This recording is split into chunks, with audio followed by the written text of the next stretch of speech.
So right now, if a piece of farmland is bought by a out-of-country individual or corporation, what are the triggers that would make you look and see if that was who bought that land? Are there any triggers? So if it fell within our jurisdiction under one of those prongs, we would look very closely at it. So if we were to pass this legislation, I think there's 30 bills out there to do this. This is just one of many.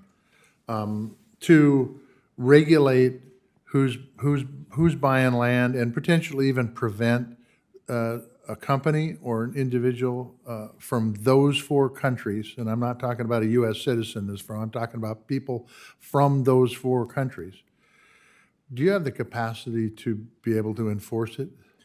Well, I think your legislation that you have with Senator Rounds and Senator Kramer and others raises this very important issue, and I want to work with you to figure out how we can address it. From a resource perspective, you raise an excellent question. Depending on what the scope of what you're considering, we would have to assess what that would bring in and whether that's targeting the national security. So I have no idea how much land is being bought in this country by folks from outside this country, okay?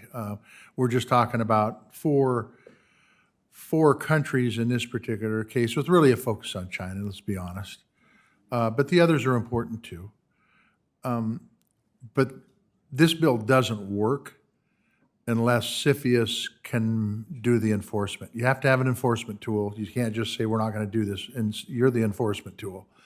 So the real question I have is I don't want to write something that sounds good. You can put good press releases out on it, but really doesn't do anything because we don't have the enforcement agency to do it.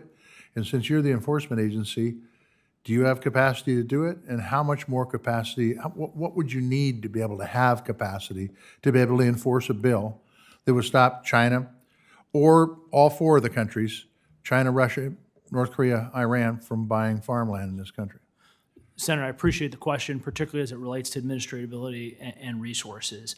And what I would say is it would depend on the scope. If we brought in every single investment, that would be a different consideration than targeting the investments that you have a particular national security concern with. But what I can commit to you is I'm willing to go at this issue with you and figure it out and work toward a solution.